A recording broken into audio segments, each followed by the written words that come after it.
મોદી સરકારના 12 વર્ષ પૂર્ણ છોટાઉદેપુરમાં ભાજપનો ઉત્સવ રસ્તા પર ઉતર્યા ધારાસભ્ય રાજેન્દ્રસિંહ રાઠવા।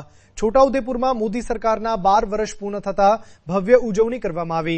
ધારાસભ્ય રાજેન્દ્રસિંહ રાઠવા અને નગરપાલિકાના હોદ્દેદારોએ શહેરમાં સ્વચ્છતા અભિયાન ચલાવી સફાઈ કર્મચારીઓનું સન્માન કર્યું। ગાંધીજીની પ્રતિમાની સફાઈથી લઈને સમગ્ર વિસ્તારમાં સફાઈ અભિયાન હાથ ધરાયું।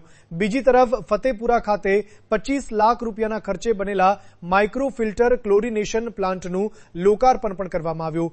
ધારાસભ્ય રાજેન્દ્રસિંહ રાઠવાએ વડાપ્રધાન નરેન્દ્ર મોદીના આરોગ્ય અને દીર્ઘાયુષ્ય માટે પ્રાર્થના કરી અને વિકાસના સંકલ્પને વધુ મજબૂત બનાવવાનો સંદેશ આપ્યો।